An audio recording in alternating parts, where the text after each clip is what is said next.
G'day and welcome to Viking Superpowers. Today I want to tell you about a dream I had the other night and how it relates to what I call the superpower of dreaming. Now, we all have dreams at times, though I have met people who say they don't dream, but dreams are one way that our unconscious, our subconscious, and I believe the divine speaks to us, how the powers of nature speak to us, how the wisdom that comes from beyond comes to us in ways that we often don't feel that we can interpret easily, but sometimes the key to them comes quickly.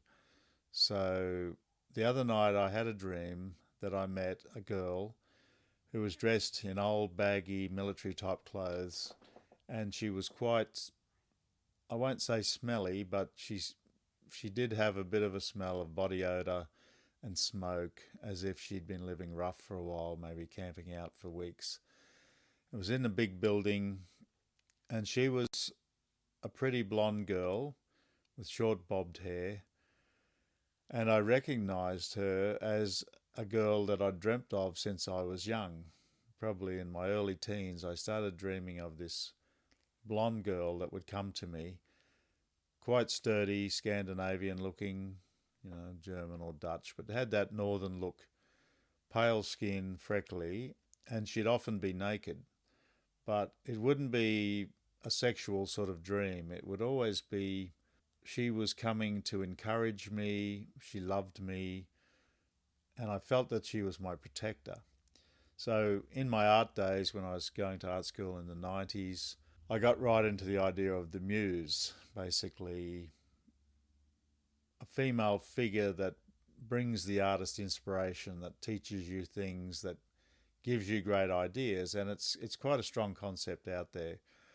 So I considered that this girl was the muse, and in the research I've done into the Viking Age, I've discovered there's what's called a fylgja, which is the Norse word for a follower that stays with you from when you're born. It's often a woman, but sometimes it can be something else. It can be more like a spirit animal, as the shamans talk about.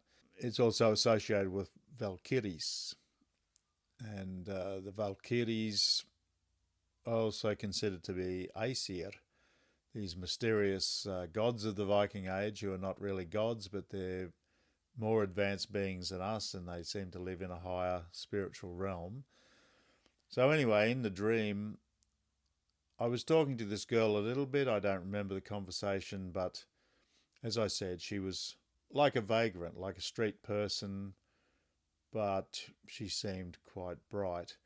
And then a little bit later in the dream, she appeared again, and this time she was naked, as she often was in my earlier dreams through my life. And once again, she was 20, 21, that's what she looked like. Blonde, bobbed hair, pretty, but a strong girl, muscular. And there was a guy there wearing a military uniform, and he was giving me that sort of jealous boyfriend look and vibe, like, stare off, don't look at my girlfriend, she's mine. I didn't really feel threatened by him, but I thought it was just jealous male behaviour. But up to this point, the girl hadn't talked to me. She just smiled at me, and then that was the end of the dream. And as I started to wake up, the words "farandikona" went through my head, and it was as clear as a bell, just those two words in Norse, "farandikona." So I'd like to read you a short passage from the Snorri Edda, what's called the Edda of Snorri Sturluson, in which he teaches young poets how to write great poetry in the old Norse style, a style that had been around for hundreds, maybe thousands of years. But in these stories, he also preserves the great stories of the ancient past in the north, the stories of these gods, the stories of these Aesir, the Valkyrie, the elves, the giants who are called Jotun, many, many other beings and exploits and things that went on. So I'm going to read from the start it's called Gylfaginning, and I write quite a bit about this in my book, Viking superpower's way of Asgard. So reading in Norse, it says, Gylfi konungur reith þalondum, nu heitir Svithjoth. Frá honum það sagt att han gaf etni farandi kona att lånum skemmtunar sinnar plågsland i riki sinu. Það oxen dragi upp dag och natt. So translating this into English, it says, Gylfi the king ruled over that land which is now called Sweden. About him it is said that he gave one vagrant woman, farandi konu, for the pleasure she gave him, one plough's land in his kingdom that 4 oxen could drag up in a day and a night. Now this is a very exciting story, and I go into this in depth in my book. But you might have noticed then that I said farandi konu, which is the sort of object version, konu, in my dream vision. At the end, as I was waking up, I heard farandi kona, which is like the subject.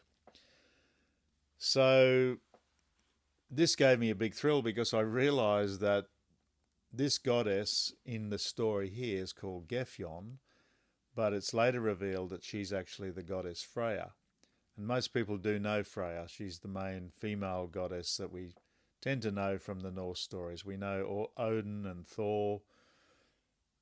People know Loki. Some people might know Balder. There's lots of others, but of the goddesses, I think most people would be struggling to remember a Norse goddess unless they're really into these stories, except for Freya. Most people seem to know Freya, the love goddess.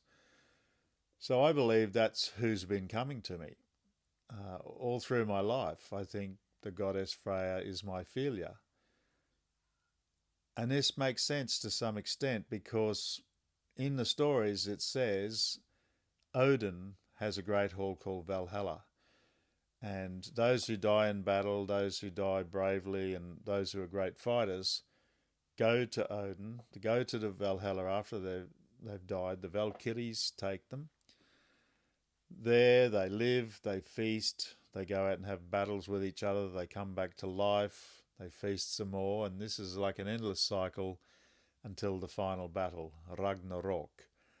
But the sagas also tell us that Freya has a hall, and in that hall she gets half of the slain. Now this is something that took me by surprise when I first came across it many years ago. I thought, wow, why doesn't anyone talk about this, that Freya has her own hall? And I really like women, and I used to say to my Viking Age reenactor friends, after I die, I want to go with Freya. I'd love to meet Odin. I love to hang with the boys a bit, but I don't like the idea of just constantly getting in battles and fighting and dying and coming back. And I have a really strong idea about what that's really about. It's another video, and it's also going into my next book, which will be called The Way of Midgard.